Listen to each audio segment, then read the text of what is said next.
So first I want to introduce, I'm going to go in the order of my email presentation that maybe you saw before you signed up tonight.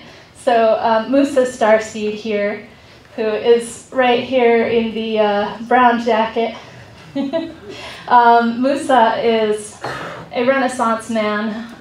Most of your panelists tonight are Renaissance men and women and polymaths. Musa is a hip-hop artist, a DJ, a musician, a poet, a filmmaker, an amazing Latin dancer.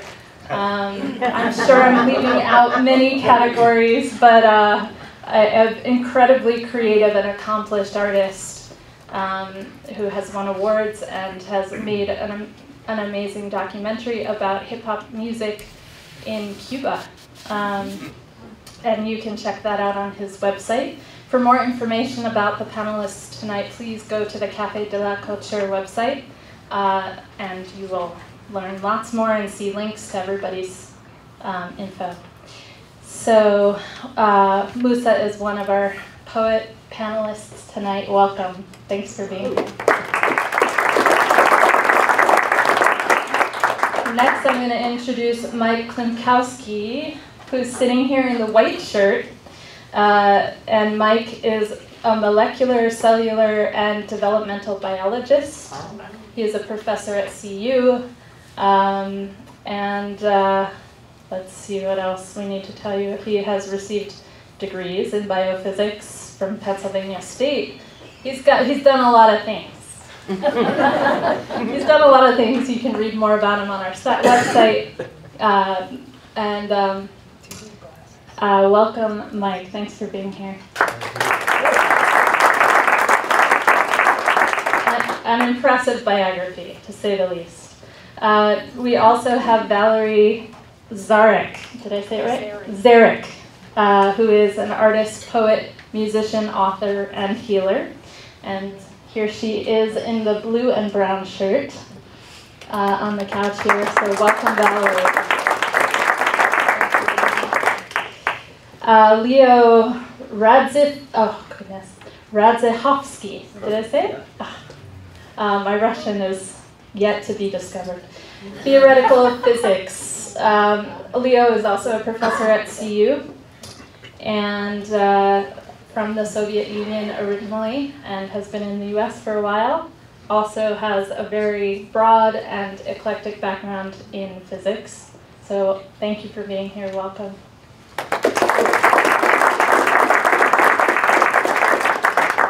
Okay, I want to stand in front of you. So we have Melissa Flamme, author, poet, and Jungian psychotherapist.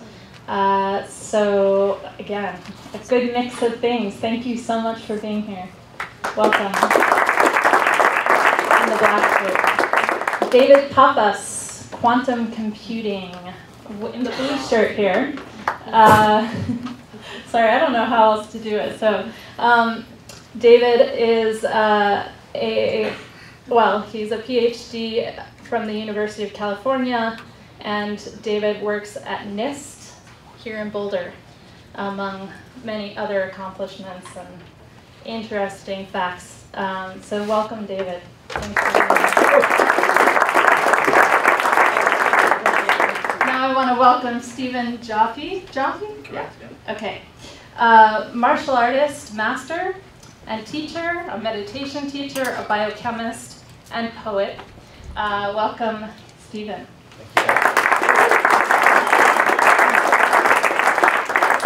And we have Jean Biz Hertzberg. Biz, sorry. I live in France half the year, and Biz is a word for kiss. It's a short slang word for kiss. So when I see that, that's what I think of. So Jean Biz Hertzberg is here tonight, and also a professor at CU. Jean is a mechanical engineer and professor of mechanical engineering, and also has very interesting projects that she's developed and is cooking up currently in her department and across other disciplines also. So she has a website. So again, you'll find all of this on Facebook at Café de la Culture.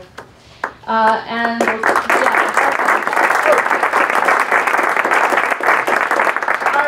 so this shout out went to many, many people, but I think you lost my mic, maybe?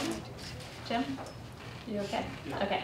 But Jean was the brave female scientist that joined our panel tonight, so thank you for holding down the fort. Last but not least, I want to introduce Peter Hallam, who is an astrophysicist and professor of physics and astronomy at Denver University. Wow. Welcome.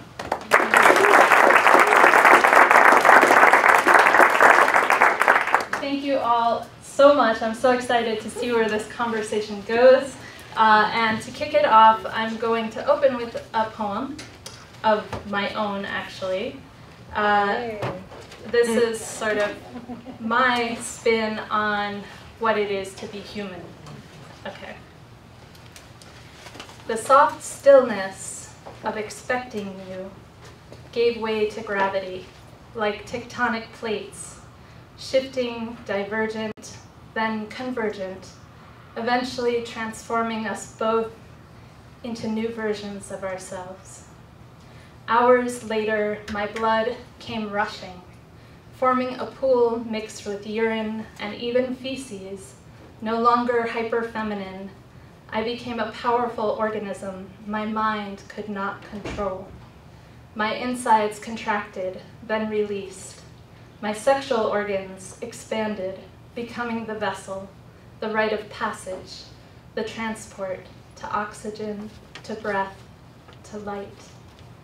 New life pushed out of my body, like the urgency of roots pushing out of the surface of the earth to reach the sun. Your head crowned. You were magma, moving from deep within my mantle, volcanically erupting through my pelvic floor, a terrifying and magnificent force that both invaded and enveloped me, that overtook me. Unfathomable pressure like none I had ever felt before, a timelessness that made me for an instant lose all consciousness. Nurses wiped my forehead, reminding me to breathe. Then, your cry, reaching my ear like a song I had always known. Your warm, wet body, still covered in my vital fluids, placed helpless, grounded onto my heaving beach belly like a shipwrecked sailor. My body was your island, to nourish you, cradle you, carry you. The placenta, your former lifeline, purple, pulsing, and aquatic, followed silently, slipping out into the air like a mysterious veined sea creature, the ceremonial sacrifice. When I held you in my arms, I gained a part of me I never knew I had been missing. Energy surged around us, two orbiting electrons creating a magnetic force.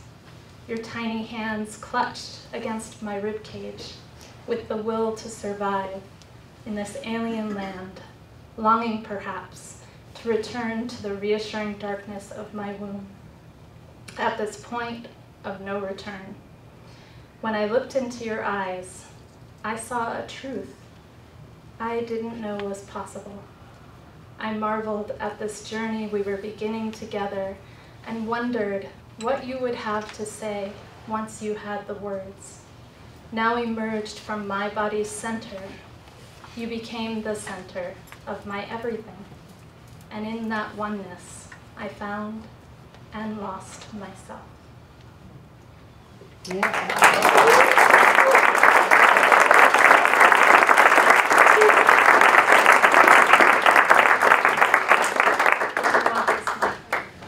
So everybody needs to turn on their microphone pack, and whoever doesn't have a wireless mic needs to mic.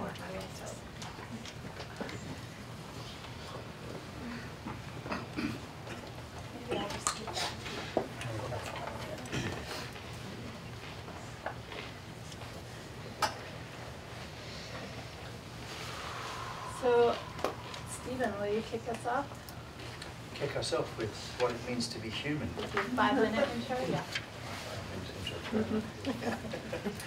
I was reading a couple of weeks ago and I came across a comment which I'd like to share with you. One pause, sorry. Is everybody able to hear? No. No. Okay. Hello? We might have to raise volume a little. So who's speaking? Stephen. H. Stage right. Stage right, yeah. Okay, just start talking and I'll adjust. In my reading, I came across a statement which said that science is unable to detect the human soul. And I find this quite bizarre, ridiculous in fact. When we consider that the human being is largely an emotional creature, how is it that we hope to pinpoint a single experience and describe that as the soul? This is impossible. I teach Kung Fu, and inside of Kung Fu what I do is I guide people to an awareness of their energy system, and we allow them to clarify their emotions and to come to an understanding that their intellect or their mentality is built upon their emotional content. And I think to be human, in this day and age, we're kind of meddlesome, to tinker and poke and pry at reality, and that's the way we are. I think we're very physical creatures. I think we need to communicate with each other in this way. I think there needs to be a greater physicality to our existence, and I think that needs to be skill-based. I think a lot of the extremes of intellect need to be reined in. To me, to be human is to, again, have physicality and to be able to use my energy with skill to guide my physicality through reality and to perform my function. And in the traditions that I teach, our function is called Kung Fu. It's to find our specific way. And I think with the extensive population right now, we're looking at a lot of people that are losing their way. We're looking at a fragmentation of the human spirit. And, human soul, human spirit, these things are not aware of each other. But it is our job as human beings to, bring this awareness into existence. And the way we would do that is by all of us becoming centered beings. To me, to be human is a very complicated question. We're very complicated creatures. And I think there must be an impetus towards simplicity and a more honest relationship with life and each other.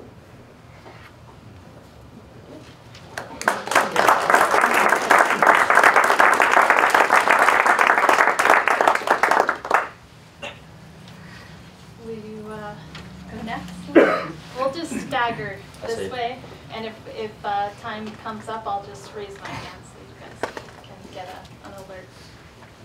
You'll hear. He's got. I have a mic here. Let's check your mic. Channel B. Okay. Perfect. So I'm a theoretical physicist. People during the introduction, so I spent a lot of my time thinking about pretty technical things, that have to do with exotic materials that range from things like liquid crystals in all your electronic displays to quantum mechanics that controls fundamental electronics and all of states of matter and such. But when I heard about sort of the question for tonight's debate or discussion, I was kind of intimidated because the kind of questions, although I think about very technical questions, the kind of questions I think about are much simpler than this kind of a question. So it's not something that I regularly think about.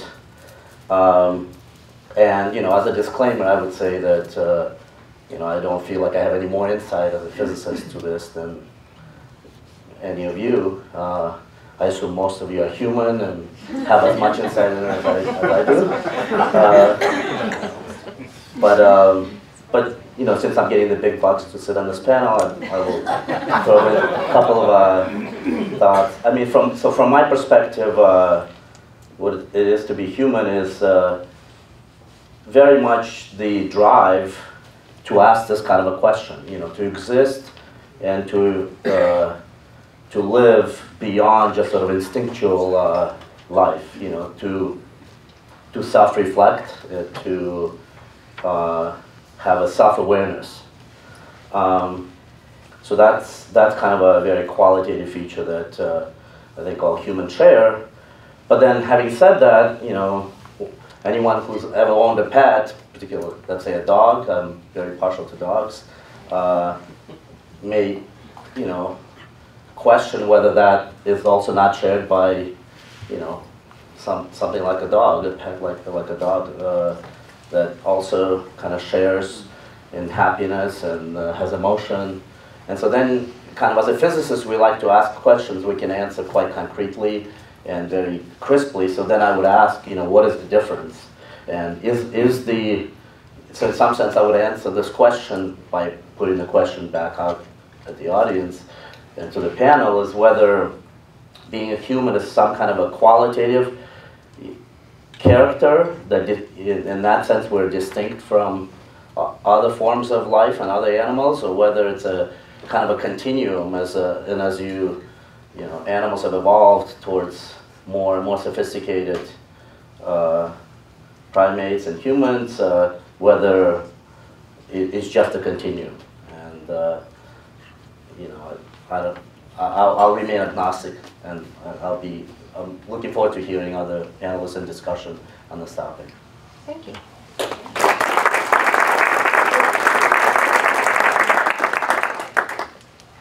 What's your mic called? Hey. Hello. Perfect. My name is Musa, Starseed. I'm honored to be here with everyone in this panel and everyone in the audience. What does it mean to be human? To me, when I think of being human, I think of a phrase, a saying. It goes, all the humans in the world had trouble coming to confrontation with their inevitable death, so instead of death, they called it enlightenment. So to me, this whole week, I don't know if anybody has been to the library. Has anybody been to the library? Yeah, I saw you there. Yes. I have here.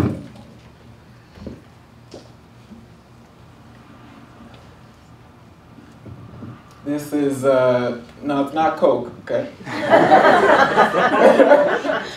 This is from a mandala that was made at the library this whole week. These Tibetan monks were making an amazing mandala at the library. And today was a very special day because they did what was called the Dissolution Ceremony. Does everybody know what that means? That means for all the time they put into this mandala, it all ended up being swiped away. And to me, that's a perfect metaphor for what it means to be human, because if you look at the word human, it has in the word hue, the hue man, the man of many colors, you know, just like all of us here are many colors, many shades. And then we're living these lives that are so impermanent, really. I mean, who knows if we're going to live tomorrow? How many people know someone who's died this week? Raise your hand. Wow.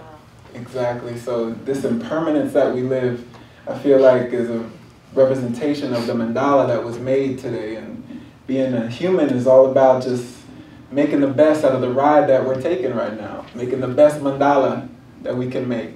The best design. Something that can make someone stop for a moment and say, wow.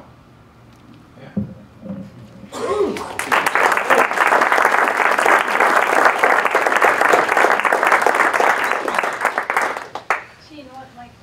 Okay, I'm channel C. Check, check. Okay. So I'm called Jean when I'm at work, and so my colleagues know me as Jean. But until I went to school, my family and friends all called me Biz, Bizzer. And to this day, everyone who's not in my work life calls me Biz. But since the rise of the internet and the way that we've all become much more public people, I've tried to integrate the two sides of my life, between the professional, the scientist, and the unprofessional, you know, purely physical human. But not really. That human is much more than that. The other side. I've been trying to bring them together. And I think that we are all we all have these diversities where being human is being a lot of different things. And so I think you're going to hear a lot of different directions in the conversations we're all having because we all have different perspectives on this. I want to bring out a couple of those. For me, this bringing together goes back to when I was a kid. I was a kid in the 1960s, and I watched Star Trek. How many folks here remember the original Mr. Spock from Star Trek? He was a huge influence on me because he was the consummate scientist. He was all about rationality and logic, and yet he was the most humanly grounded character in the bunch, I believe, in a lot of ways, and that has really guided me in being human and bringing this all together. So, actually, I think I'll kind of stop there for now. I want to talk about art and science as well, but I think that we can bring that up later.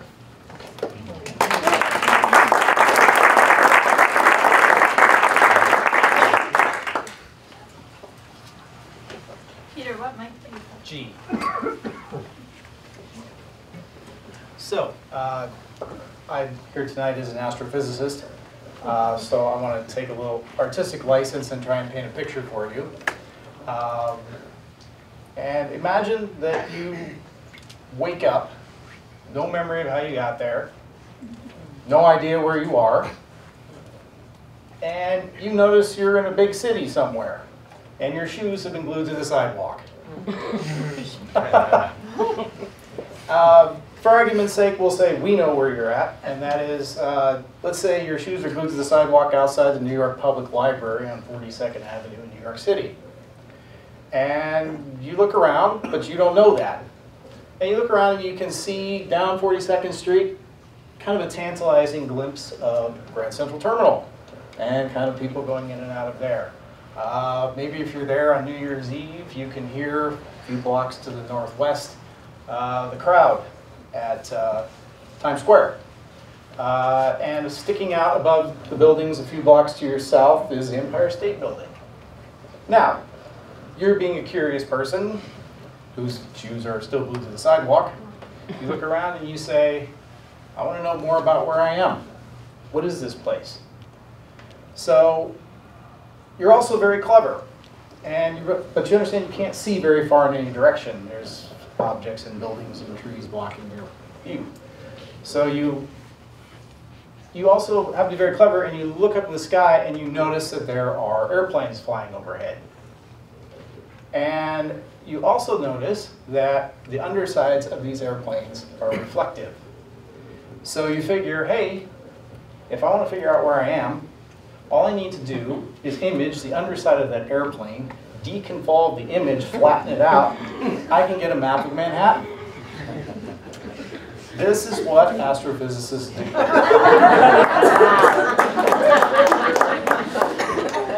In fact, that's probably easy compared to what astrophysicists do. This is probably the first great thing that astrophysics does for us.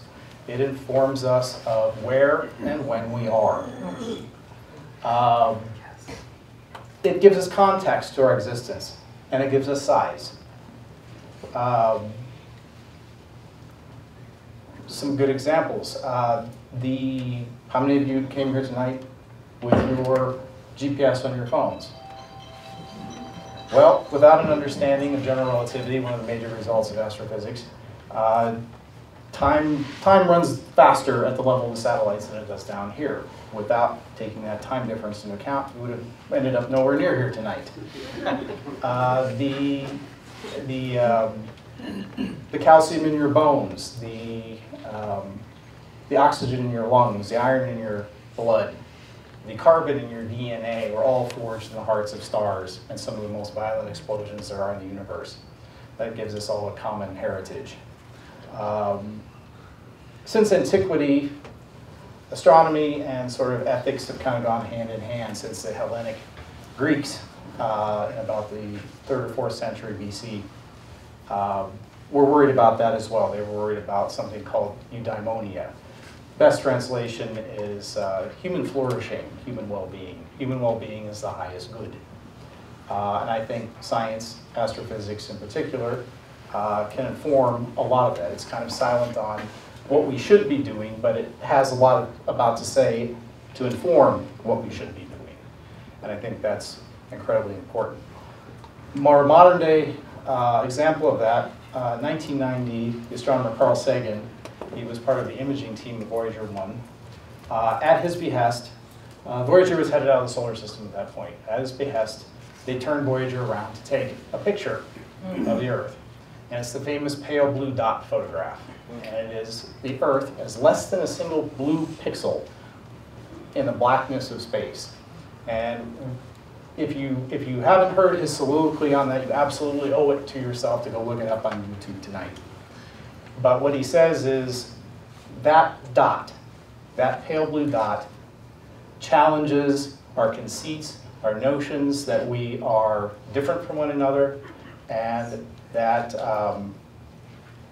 the world is very much rare. It's a rarity that we're even here. And he said it underscores the necessity for him to take more intelligent care of our world, as well as to be more kind in our dealings with one another. Yes. And I think astrophysics informs that very well. Thank you.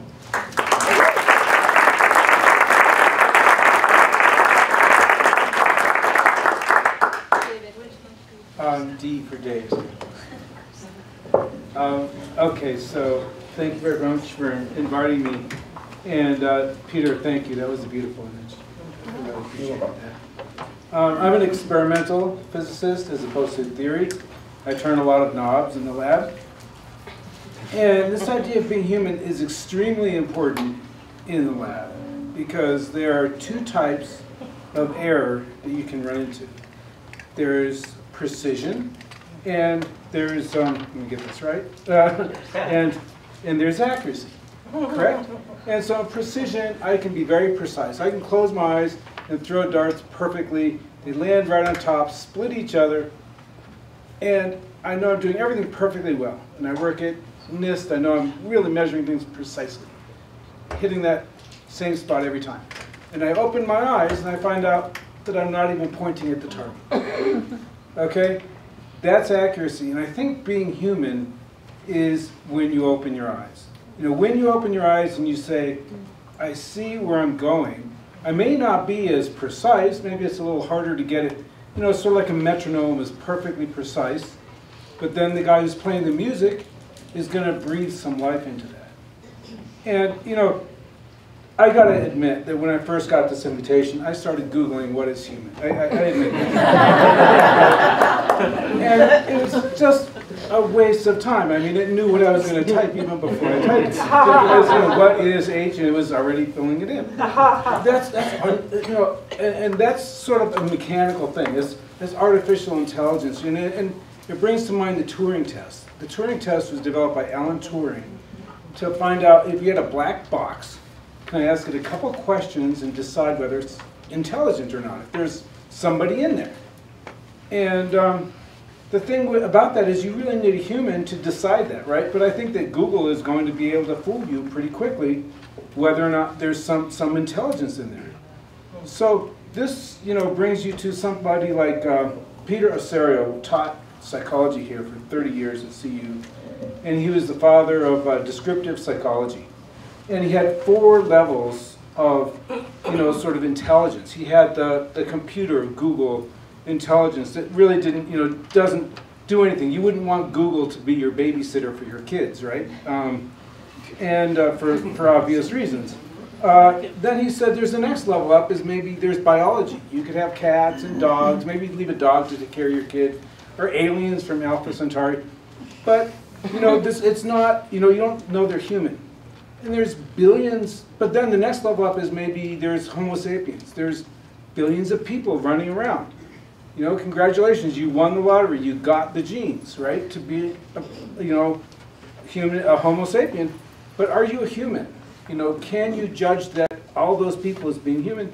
And it's only, you know, Osorio said, only when you find somebody who can understand concepts that are difficult and take actions on those concepts. And those concepts might be simple, like 1 + 1 = 2, right? Is one apple plus 1 apple equals 2 apples. But then you say, well, 1 apple plus 1 orange, that's 2 fruit. How do I explain that to a machine, right? And a lot of theoretical physics can be boiled down to very simple 1 + 1, you know, for wave functions. You can just write them down and it looks very simple, but there's very deep concepts in there. And so what it means to be human can extend to games. You know, if I go to a football game, they tell me you have four downs. Well, but then there's a penalty. Well, maybe then you have 5. And I'm trying to explain to somebody, well, there's, you know, at the end of the game, they can turn 4 downs into 20, right? And so, you know, it can be extended to art. You know, the concept of art. We have a beautiful picture of the Eiffel Tower in our living room. And I know for sure that the proportions are completely wrong. But it's drawn so beautifully, and it towers over the city. And you can see it's a beacon. It caught what the French were trying to do, to say this is a beacon of our technology reaching up to the sky. And that's what art is, you know, it's human. You get that concept. And so, you know, in conclusion, I just think that, you know, physics is, you know, Einstein said, you know, he tested his theories, E = mc². He would ask, is it, let me make sure the question's right. Is it, excuse me, yes, it's in German actually. Translated it says, must it be? Yes, it must. When he does E = mc² and he goes through all the equations, he looks at it, says, must that be the answer? Yes, that must be the answer. That's the way God would design the universe to work. And he also said, make everything as simple as possible, but not simpler. I can say there's simple concepts being human, but it's very complicated. Being human is not a simple thing. And playing music like this, I can't do it. You know, a lot of the art, I can't do it. Maybe some of the measurements I can do, but being human is very complicated. There's a lot of different aspects to it. So thank you. Yes.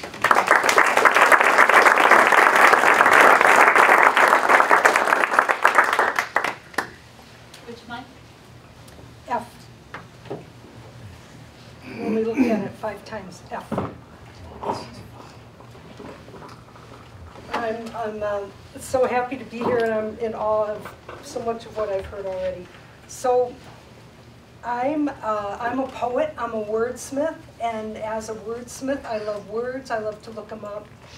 And so today I looked up humanity. Can you hear me okay? Can everybody in the back hear? Yes. Do I need to move? Oh, there we go. So I looked up humanity, Webster's today, and it said compassion, brotherly love, kindness, sympathy, understanding, mercy, leniency, clemency, tenderness, charity, benevolence, generosity, goodness. And I just thought that was so interesting, and you know, a lot of things that are going on that are troubling right now, and I think if we were just being more human, a lot of that would solve itself. So I also posted on one of our most human things this morning, I posted on Facebook the question, what makes us human? And it was so much fun. But some people said language. And one of my favorite places to walk around Boulder, there's a prairie dog community. And we have great conversations, and I used to study their language, trying to learn the word for bike or man or dog. And I never got there, but there's some people who really study prairie dog language, and they've found over 1,000 words. They say the man in the blue shirt and the woman in the yellow hat, and they know me, and they don't bark at me anymore. And we talk all the time, and so it's not language.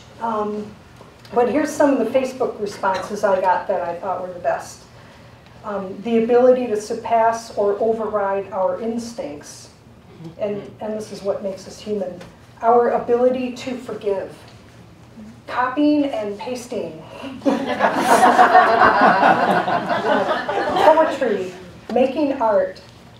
The power and compulsion to create or destroy.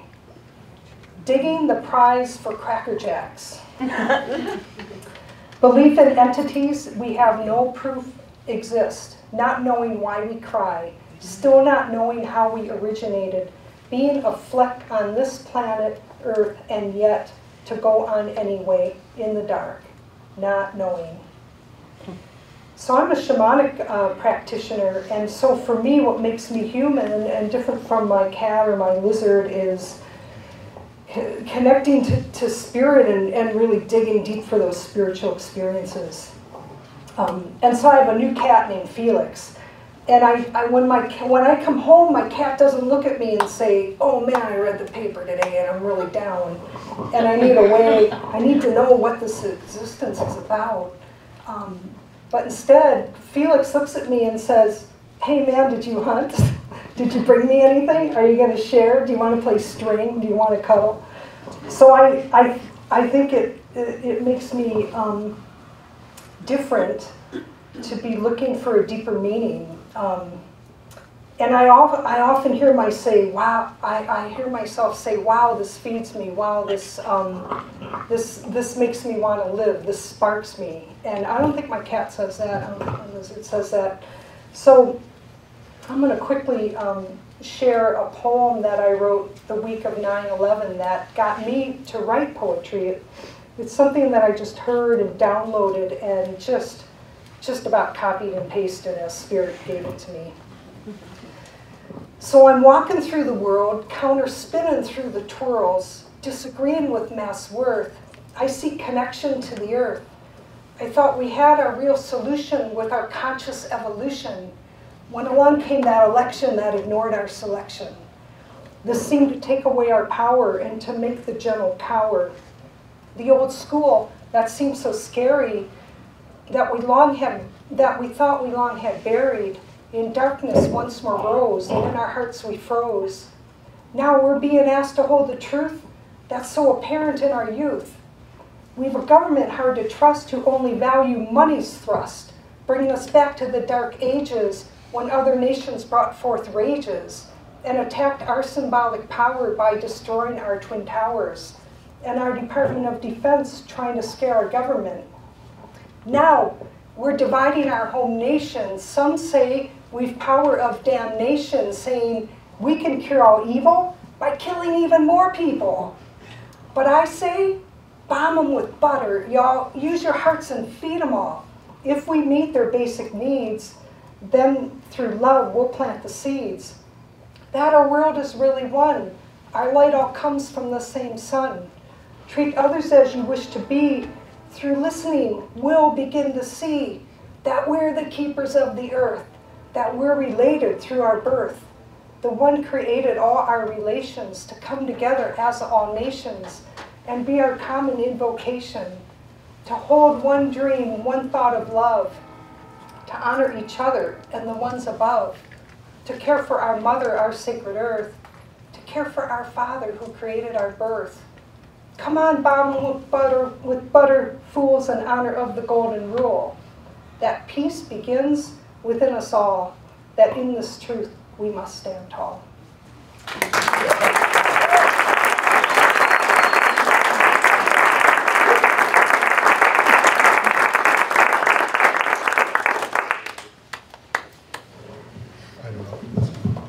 I have a mic, so I am mic. This is difficult for me, partly because I am a biologist and I study life, and there's a lot of silliness around the world, and humans are humans, and we know what they are. They're the product of evolution. They're these complex entities, but in this context, I think what's really important, they have a consciousness. Other animals may have versions of it, but we're social beings, and we're subject to the rules of social evolution. People seem amazed that humans are kind to one another, but they're also vicious to one another because they live in groups, and groups protect themselves. And you can see this same behavior throughout the animal world. There are many social species. I was reading an article and I had an experience about opening the door to our garage, and my wife keeps bees, and she had some honey supers in there, and multiple populations of bees came and tried to kill each other to get that honey. And you know, you think of bees in this wonderful, natural, oh, they're so sweet, they live together in this nice way, but two hives that are in competition will kill each other in the most vicious way imaginable. And so there's I really wish that people would learn biology, because it's the same idea that Darwin had when he saw the cruelty, the apparent cruelty. So I was thinking about talking about the cat. We have an outdoor cat. It plays with animals it's killed. It brings them up. It's not nice. Okay? It's not doing it because it's nice. And to me, it's really important to be real. Okay? To not fool yourself about what's going on. There's a reason Buddhists in Myanmar are killing Muslims in Myanmar. Okay? And it's not just because they're mean, it's because social groups protect themselves. We live in a society where many people will not accept, for example, that women are equal to men. I don't believe in accepting the idea of patriarchy, and I don't think it's a cultural difference. I don't even care if it's a cultural difference. There are, to me, the power of the Enlightenment is to recognize that there are these political things that make life better for all people. But don't forget that we're just living systems, okay? And living systems behave much differently. We have a number of people who are physicists, astrophysicists, and engineers. In those sciences, errors in measurements are mistakes. They're errors. In biology, variation is the only thing that's real. Okay? So evolution runs on variation. It is the thing that each of you as individual is a biological fact. It's not a mistake. It's not confusion. It's not a failure to be able to measure it. It's the thing that's real. Okay? And so it's really important to me to realize that we live in a culture where the idea of altruism and self-sacrifice and all those things is constantly being degraded. That the sort of importance of the society is not recognized. How many people have served in the military? It used to be everybody served in the military because that's what you did. How many people don't get their children vaccinated?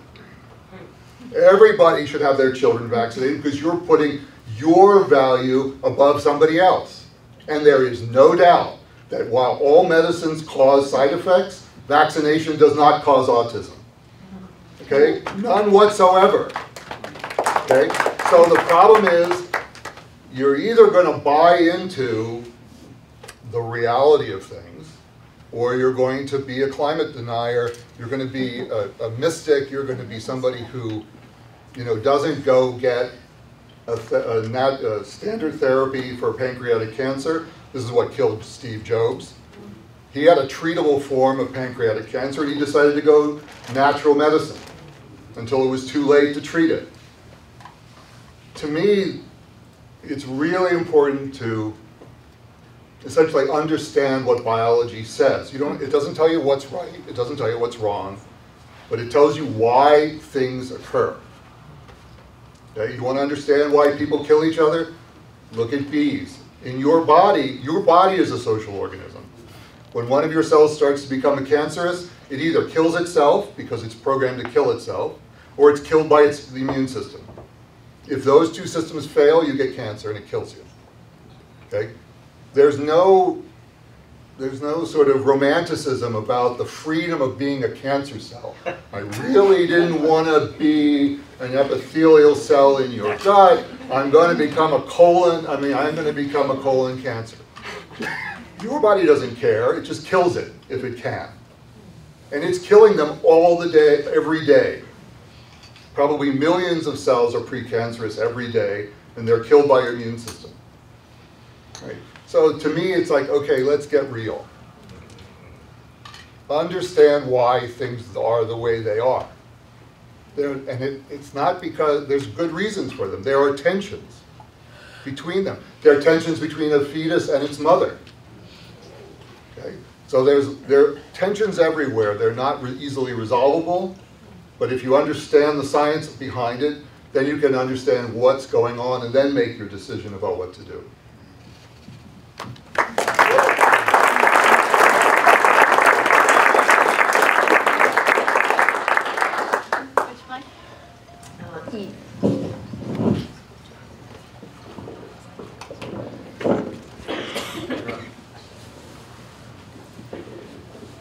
To be human is to be ravished, messy, undone, vulnerable. In a world where anything but is the safe way to belong. To be human is to be vulnerable. And that is very real. We know that. So I've spent quite a bit of time on the question, actually. It is an answer to a whole lot of other questions that I have for my own life, that I've spent so much time on this question. So I'm just going to read you a poem I wrote. What you are for. To imagine the impossible is deeply human. To remember that everything is alive, dreaming, intelligent, coming for you to ravish you awake is your inheritance. To muster the heart, to stretch to the edge of what beckons you is your ticket to ride. This is what you're for. Your cellular capacity to imagine is a subversive technology altering everything in an evolutionary fractal spin, juicy with elemental creativity, dangerous. This is what you are for. Let yourself be claimed by darkly feathered, unchained hands, servants on a mission, come to take you hard down into the wet caves of what flushes your delicate skin, dampens your palms, wakes you like a raging dream into shimmering forces unknown. Here, you'll know you have no choice. Finally free, you submit to the way that's called you before speech. This is what you are for. Let this trouble now take you to your knees, and with your sweaty, full attention, wrapped in the limbs of the sacred, kiss the plump, pink lips of your tender soul. But wait, this isn't about you. You're being used by everything. This is what you're for. Now draw into your being the throb of the one way of belonging that is yours to make matter. This is what you are for. The broken-hearted, glistening hum of your taut, tangled body will give off a fragrant, unruly intelligence beyond the machine's measure of right, wrong, of reason. This is what you are for. Have you come here to make trouble? For assurances and security? For greed and convention? For routine and predictability? For comfort? Good. Those are the killers of what you're for. The planet is erupting with uncomfortable. The earth is writhing in pain. Feel her suffering in your blood, in your bowels, and you'll know what you're for. Taste compassion for the sacrificed, the slaughtered, and you'll love like the Milky Way. Shatter your old ways.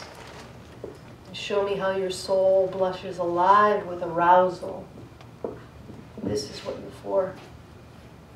Be an unpopular harbinger, an endangered one, a tender, firmly sprouted sentinel of the rhizome of archaic revival. Don't take a seat. She's ready for you. The soul of the world will see you now. What have you come to give her?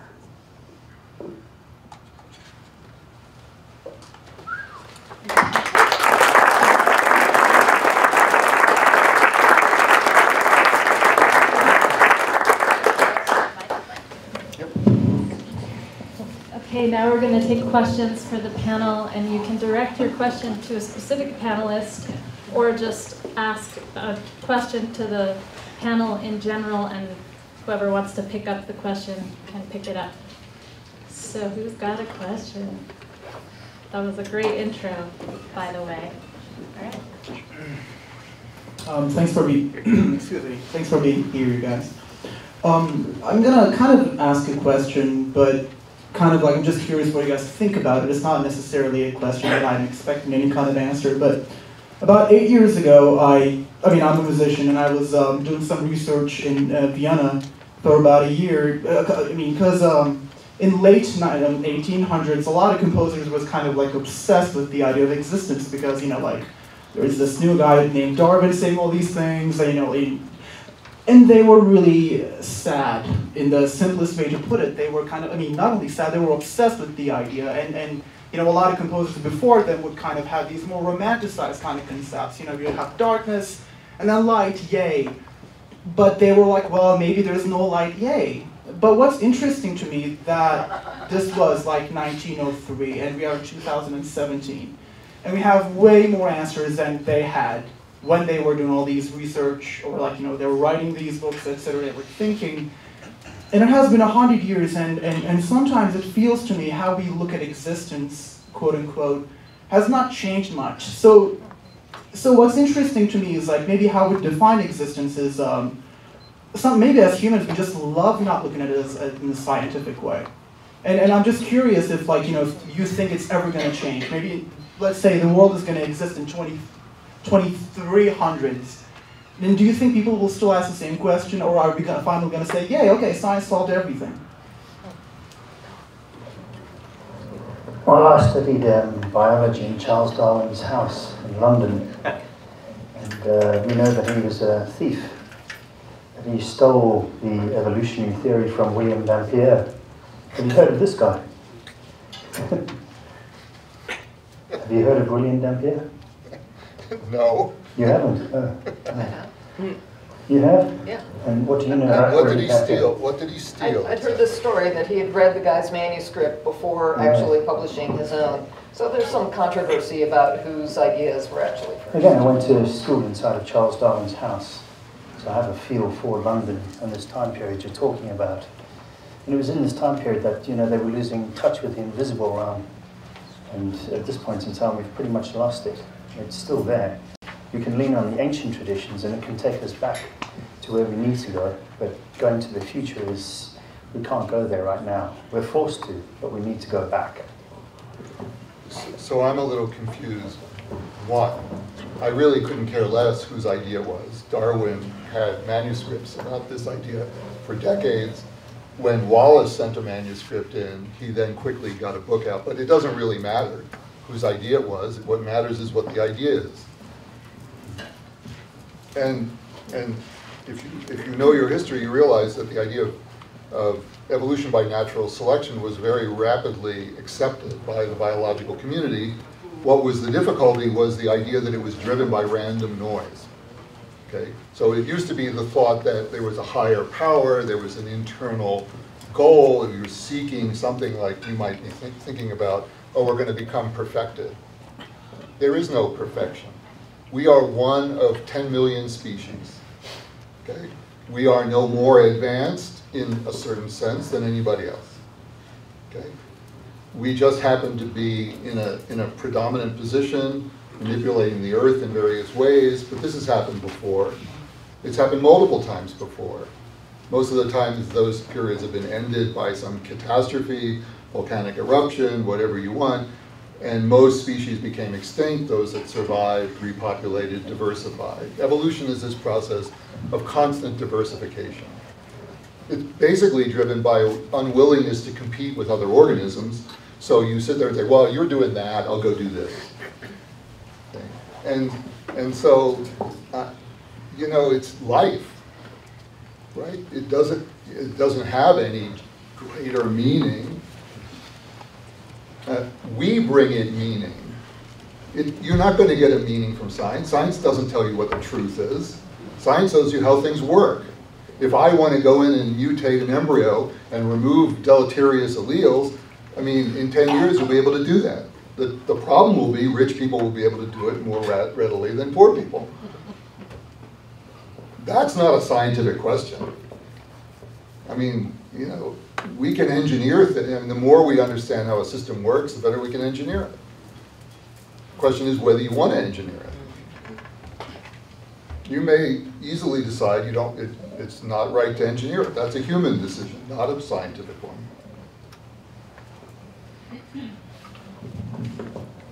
So everybody's wearing their mics. Mike gets the hand mic, and everybody else is going to chime in as they want.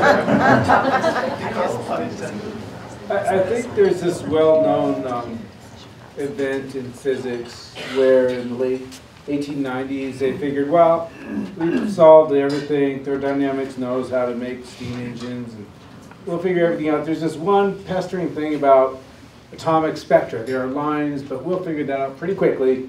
Shouldn't be a big deal. And in fact, it started all quantum mechanics. People spent, you know, the last 100 years, a century figuring this out. And then, you know, people figured out and they say, well, maybe there's nothing beyond quantum mechanics. But some guys came out and said, oh, we can maybe do nuclear particles with strings, maybe little vibrations on strings. And they had some successes, and they had like 5 groups of strings, and so they combined them to M theory, to membrane theory. You know, and they're still working through that. And what's happening is you're seeing in physics is that, you know, we're just now starting to understand a lot of what's going on underneath us, right? You know, scales that we really can't get at. And, you know, maybe we'll never figure out strings. We can't get to high enough energy. But I think right now we're spending a lot of time measuring quanta, confirming, you know, the prediction of the quantum mechanics. And you know, a lot of it is, you know, where does this come from? And so I think, you know, it's going to be going on for a long time. It will always be, you know, new things to understand and look at. Can I just say one thing? So I have this, since I have a biophysics degree and I was forced to take quantum mechanics, I don't believe science that doesn't make unambiguous predictions is science anymore. So this is a problem with string theory because there's no unambiguous prediction. So to me, string theory has become, you know, religion, and maybe they'll put a cross or something on top of the physics building at CU. But there is no guarantee that the world is actually comprehensible by us. Okay? There's a big problem about resolving gravity and quantum mechanics. There's no guarantee that they're resolvable. I mean, we are, after all, just the process of evolution, and we weren't selected to understand quantum mechanics particularly. We are selected for reproductive success, and that's the deal. As humans, as humans, I think one of the things we are is terribly ambiguous as human beings. In fact, ambiguity is something that we can not only count on, but it does tend to make us absolutely crazy.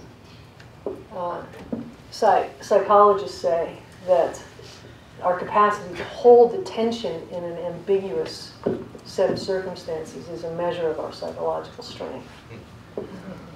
We're in a state now, I think, worldwide, in which things are very ambiguous.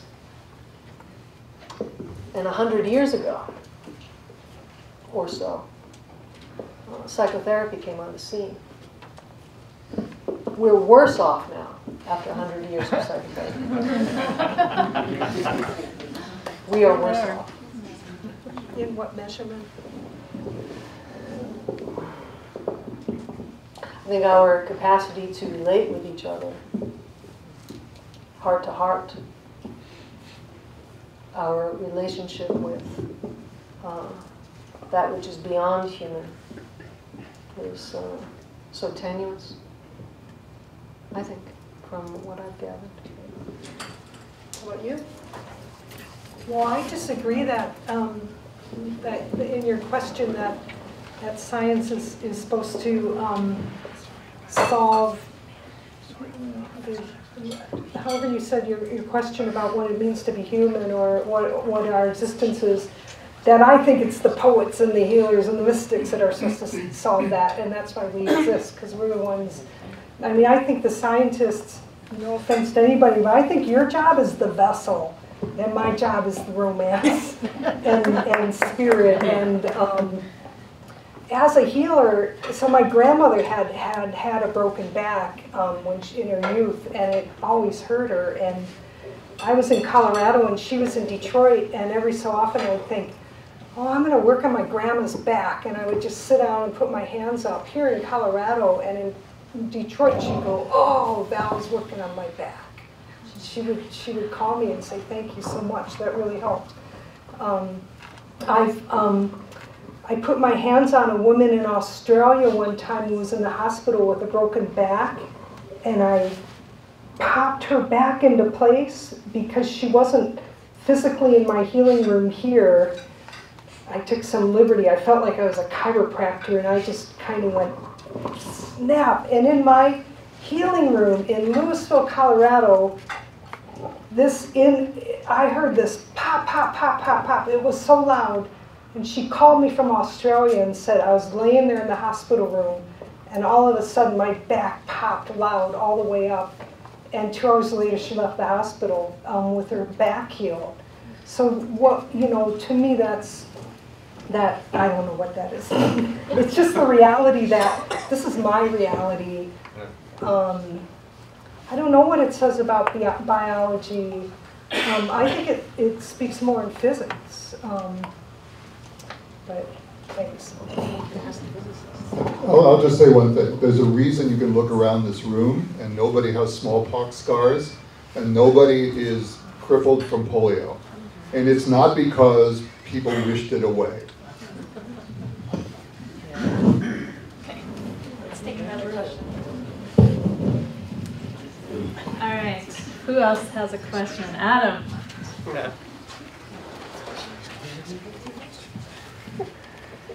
I have 2 questions, so I'm just going to drop them both right now, be taken up since I have the mic. Question number 1, I'd be really interested to hear a conversation on what is violence, because we know that death is a necessary part of nature and life. What defines violence? I'd be interested especially to hear Stephen and Mike chime in on that as a martial artist, and from your biological perspective, since I felt you touched on that, and then love to hear others chime in on that. At this time of year, as the fall's coming and we see death in nature, and is violence necessary? Let's define it and then ask, is it necessary for any given value that we may decide upon? Then question number 2 is, I'd love to hear a discussion of energy and chi. Again, Stephen, if you'd speak to that from your perspective, and I'd love to hear an ancient understanding, a real embodied understanding of chi and energy in the human, and also a perspective from our physicists and scientists about energy and chi. Seems like a great opportunity for that. So maybe we could talk about the first one first. Okay, so I'm going to capsulize it into one conversation. So what is violence? Is it necessary? And what is energy? Well, I don't think violence is necessary. Not if you've attained any intelligence, if you've been educated. Violence has no end and carries karmic debt. And it's just a product of confused emotions. Science has proven that the human male fist has evolved over a period of 2 million years to deliver soft tissue damage to fellow human being, based on this fact that again our emotions, when they're confused, will build up and we will explode and attack each other. But inside of what I teach, Kung Fu, proper martial arts, what happens is you come to a level where you attain intelligence and you understand that violence is inexcusable because it has no end. So that's my take on violence. And again, this is from a perspective of chi, or energy. But if Mike would like to answer on violence, and then we can get on with the chi. Well, I'm a simple guy, and so my understanding of energy is it's conserved, and we are examples of entropy generators. We take energy from the outside world, we degrade it, and we use it to organize ourselves. That's how living systems work. Okay? They're like hurricanes, except they have genetics. Basically. There's violence. So the question is, what do you mean by violence?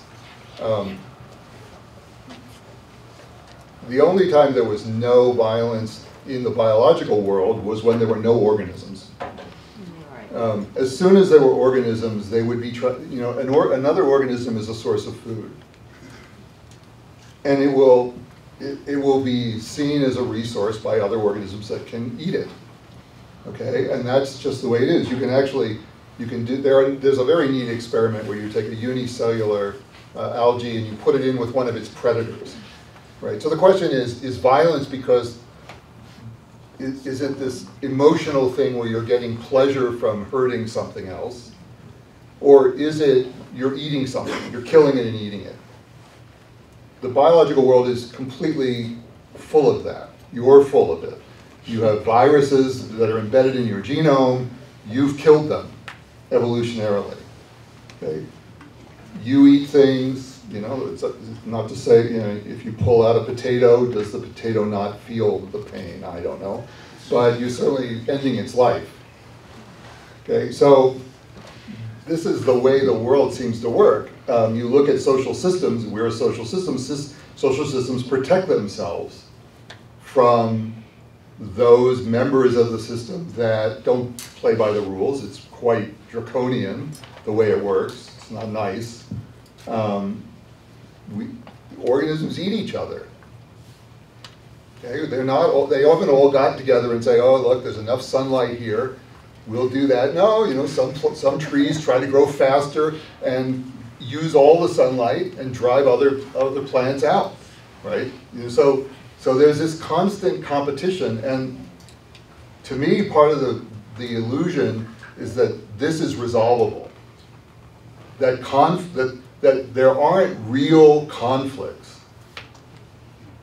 That both sides have a strong case, and there's no perfect solution where everybody lives on the ark and nobody eats each other.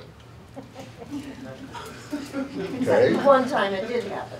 Apparently, according to some, fantasists. But that's, they should talk to string theorists. Maybe they can come together and make something good. But the problem is, this is the way the biological world works. At all levels, okay? And I don't think when a cat plays with a mouse, does it take pleasure from doing that? Darwin's example was there are these mosquito, I think they're wasps, that lay their eggs inside caterpillars. And they keep the caterpillar alive while they're eating it so that their larva can grow as long as possible.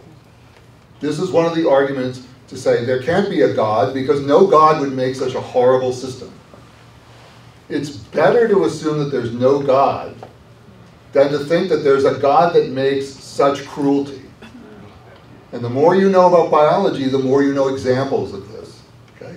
It's not a one-off, it's everywhere. And so, I don't know so the question is, what is violence? Is it taking cruelty about torturing some other animal? Then I think we could get rid of it as human beings. to understand why groups try to protect themselves, that's another important thing. To realize that, you know, if you're part of a group and you step out of bounds, you're liable for social censure. The extent of that censure could turn to violence. Is it good? No. So maybe a question to you. As humans, do you view some of our actions, which maybe you could call human, special to humans, is a kind of a driving force to step outside of and, you know, fight the Darwinian sort of forces, or do you think that when we do that, we're still really part of the Darwinian evolution, the Darwinian forces, and we just don't have clear understanding of how that fits in?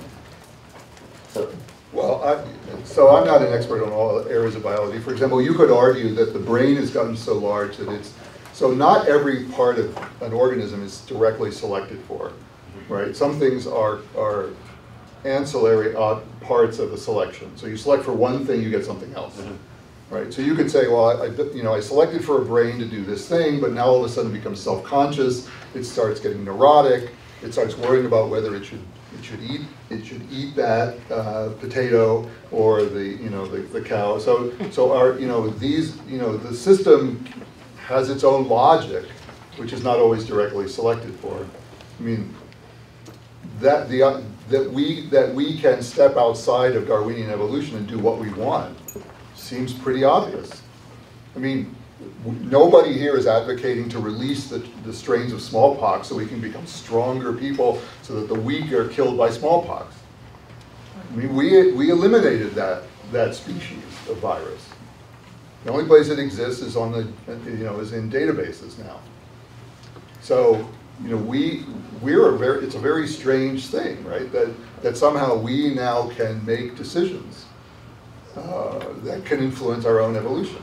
And I don't know if the recent issue of Nature, which I haven't read, has an article saying that humans are still under selection for longevity, because through what's called inclusive fitness, if you have grandchildren, your grandmother can help with the survival of those children. Right? That's part of the social network. So this is a very interesting question about whether the behavior of the system goes beyond what it was selected for. That the nervous system is so complex that it does things that weren't anticipated. I mean, you can imagine, sitting around being deeply neurotic is not a good thing normally. Let me jump in there. Deeply neurotic. I think to address the issue or question of violence, it helps to contextualize it. It may be, I don't know, but it may be for most of the people in this room, a confrontation with violence perhaps has been maybe less overt, or even perhaps less physical. Psychologically, I know, I sit with it every day with clients. There's violence in the lives of almost everyone I've ever sat with, and often it's psychological violence. Often it is also physical violence. Energy and violence come into play all the time whenever there's violence. Either the unconscious working with or the conscious direction of energy results in psychological violence. People get hurt, especially when energy is worked with unconsciously. So I think it helps to contextualize the question of whether violence is necessary psychologically. It's not. And yet it's present. So again, this comes down to education, re-educating the emotions so that they don't rise into the mentality and cause this type of psychological damage that you're talking about. So we need to understand, that again, our emotions rise to determine our thinking, and our emotions are connected to the planet Earth on an elemental basis. Yes. Our energy system is a downloader of cosmic energy. And this is what it is to be human, just to understand Yes, and I think to your question, one of the things that's happened in the last 100 years is that we have developed an increasingly less grounded connection with the earth itself. And have become less aware, less in our bodies for it. And I think, I have observed more apt than to do violence, especially psychological harm. I also want to throw in there that in that list I read about what is humanity, that Beyond Education is offering alternatives to violence like art and poetry. I'm seeing poetry saves kids' lives right now. You know, the slam poetry movement in schools is really one of the most important words to me is resource. How to resource ourselves so we can afford to be human, rather than that acting out of violence. That almost seems like a not being able to drop into humanity when we instinctively just act out. And that's so. I know I'm playing the poetry drum, but I'm into it, you know, and the music drum and the martial arts and the creative arts. Drum as well. That sounds great. It transposes us into this, I would say higher self, but it's really the definition of humanity. Yeah, the use of our imagination, which is the most powerful weapon that we have. Yeah, I like that. Not just straight science. That will never work. Can I ask you a question, sir? Is Jupiter the largest planet in our solar system? Yes. And that protects us from asteroid bombardment. Yeah, true. Kind of hoovers everything up. Wow. Yeah. And the liver happens to be the largest organ inside of a human being. I'm sorry? The liver happens to be the largest organ inside of a human being. So our physicality is a consequence of our organ systems, which is connected to the solar system.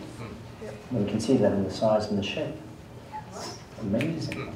I'm a little confused. I know. So from what my take, so the more you hang out with animals who are not human, the more you realize that violence is extremely natural. It's not. It's going unnatural. It's totally natural. And what you're asking is for people basically to pull themselves out of what's natural.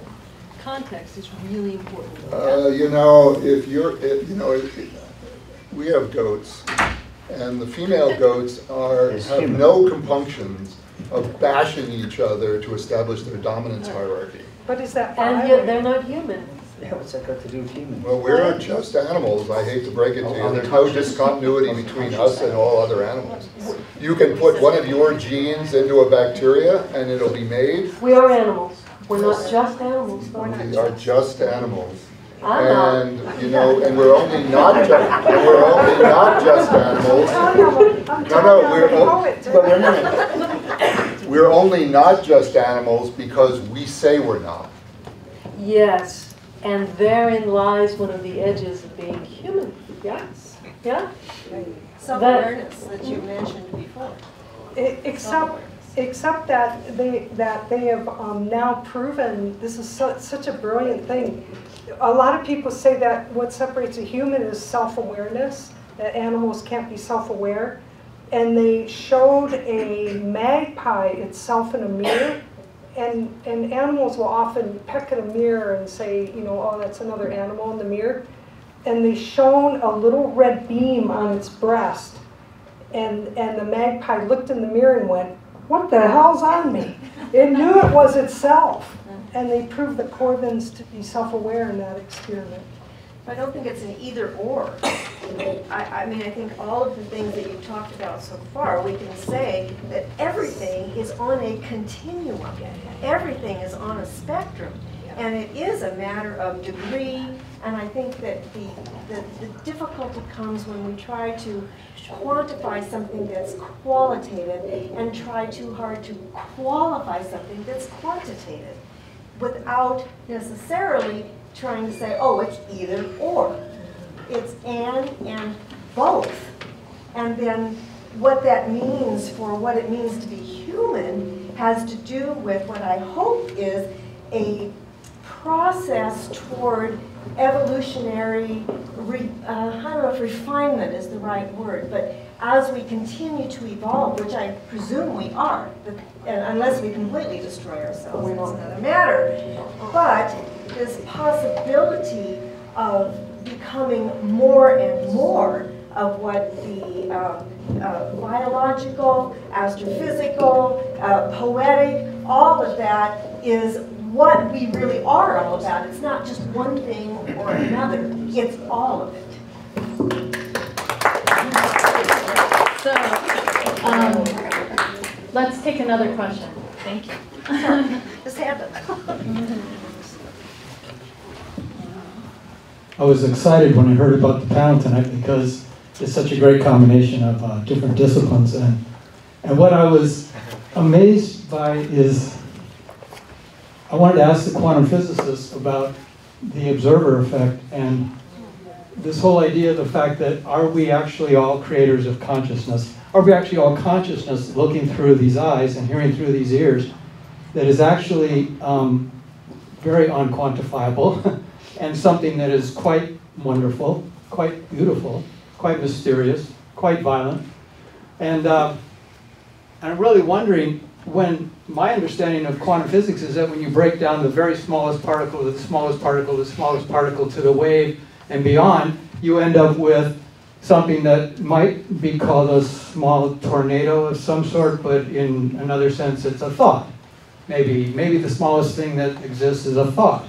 And that whenever they've done quantum physics experiments for the last 100 years, they found out that the observer seems to be having a powerful effect on every experiment, from what I've heard. And so, what I'm really wondering is that perhaps we are creating all of this reality, and Newtonian physics is no longer really got the cat seat, as we know, and it seems like quantum physics is explaining the smallest in the universe. And can we really perhaps extrapolate to the largest in the universe and understand that reality is being created by us? The thing that's looking through our eyes is creating reality. So I'd like you to address that, that there's many universes perhaps going on here. So just put your question a little more in a nutshell, just so we're clear on what you're asking. Okay. What do you think the consciousness of a human being actually is? And is there a chance that every brand new second we're creating all of this? Who wants to begin? Not Mike. Not me. No, not me.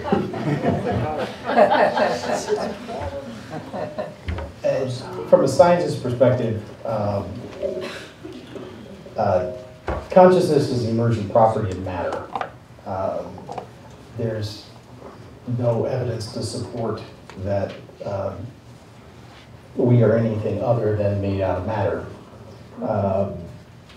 And just the sheer complexity of the self-organization of that has allowed us to develop consciousness. I think a lot of what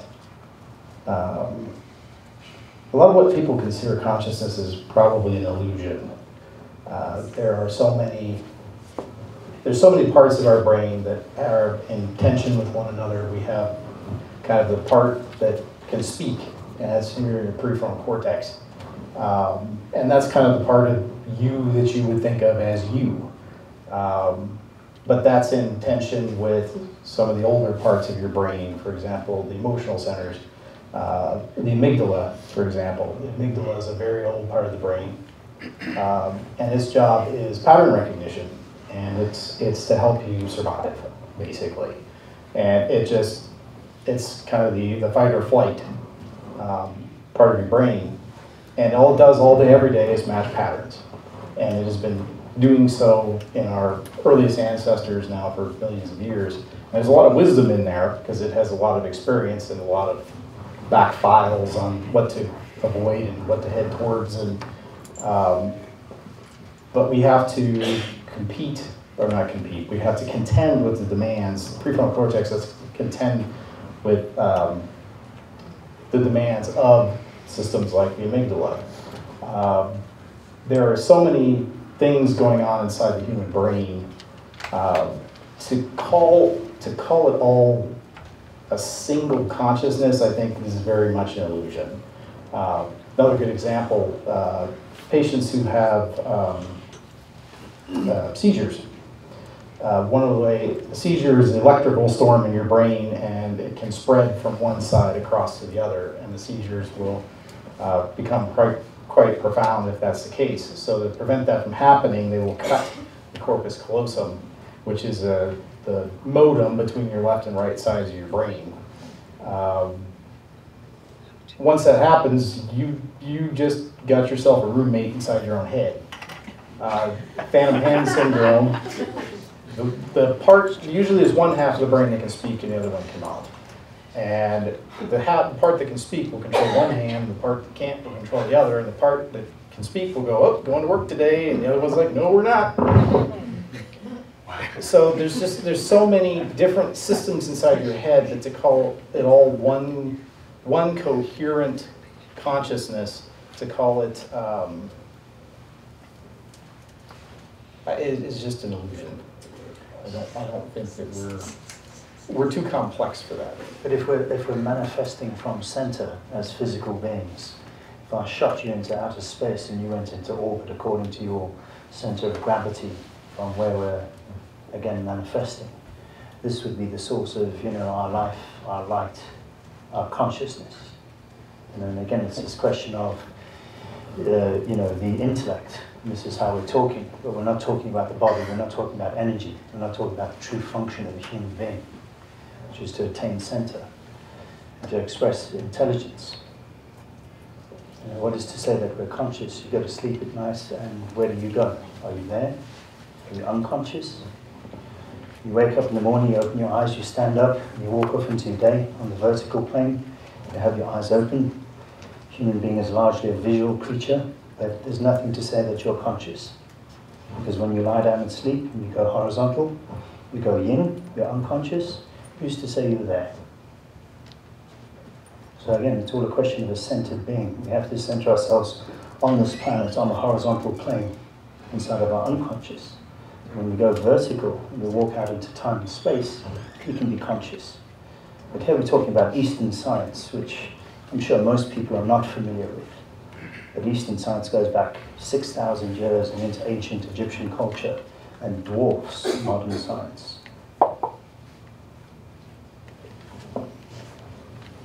So let me just grab. Yes, please. So we're going to need to wrap it up because of time. This is obviously an infinite conversation.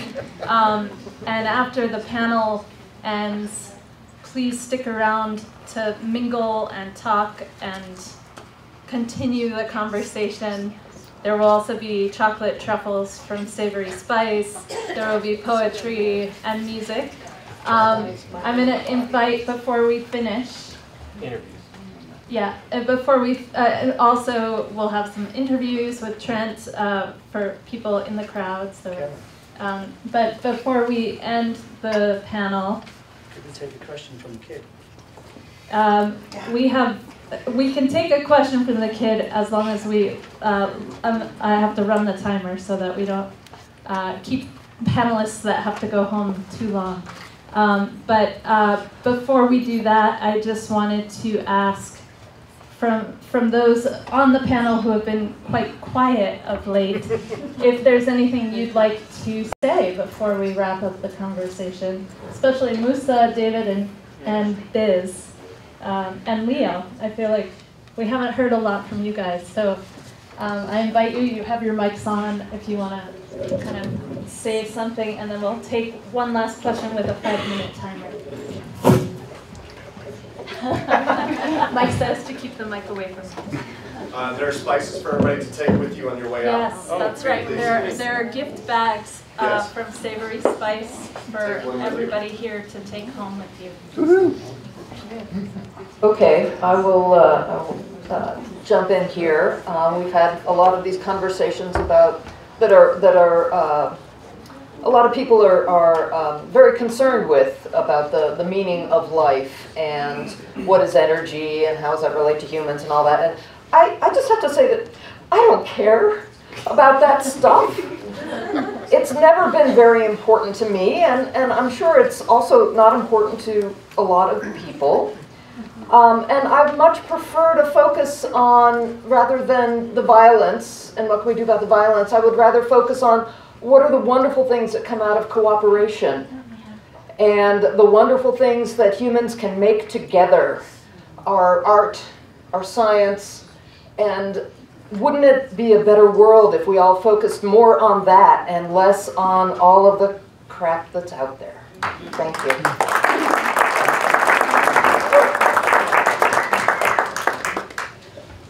I like to reinforce that because there's a phrase that's said a lot, if you notice. They say, oh, I'm just human. But what does that mean? Because being just human, look at all we've created as human beings and look at all the potential that we have to create as human beings. So I like to change the connotation of the phrase, we're just human, to mean something more than what it's been.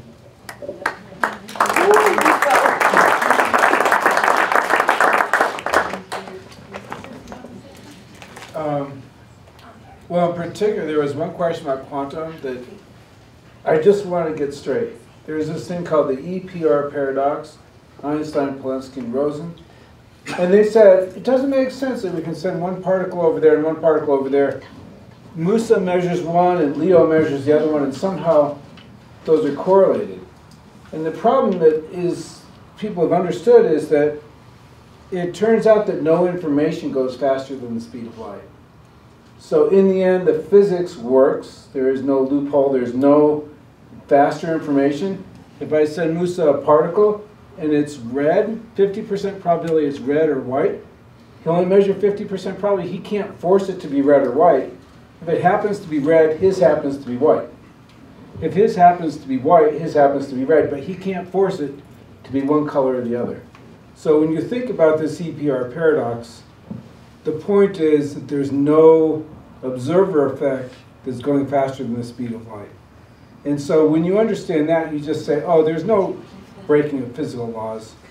There is spooky quantum entanglement that can be used to do very fast computations, and it should be, but it doesn't break any, of the paradigms of general relativity.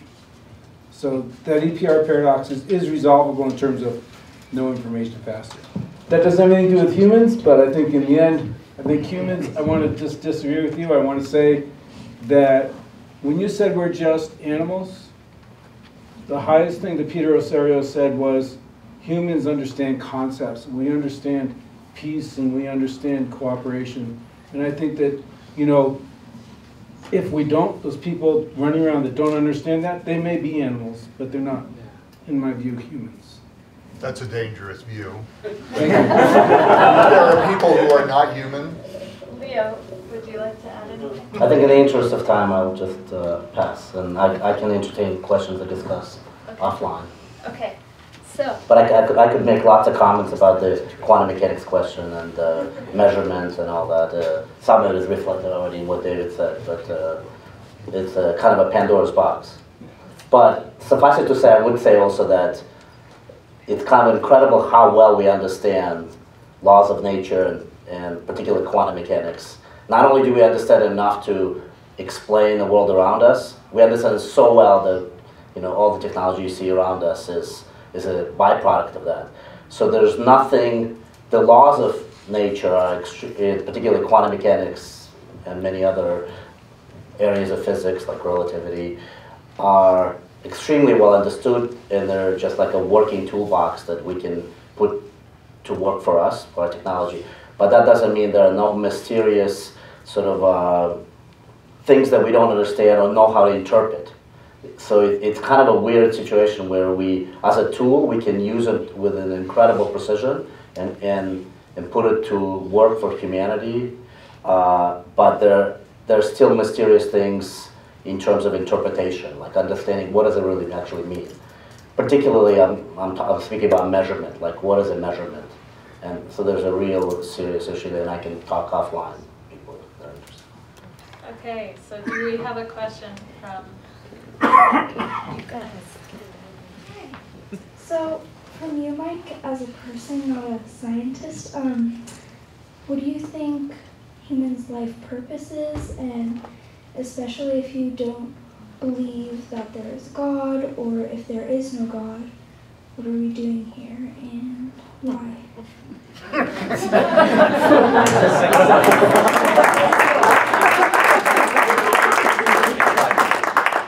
5 minutes. 5 minutes. This is beyond my competence as a scientist or a student of science. We give ourselves meaning. Our purpose is to be good to one another, to respect one another. I'm an enlightenment kind of guy. I don't believe that any person should be sacrificed for some greater ideal. I think we all are valuable, and that we should treat each other with maximum kindness. Oh. And that's it. Oh.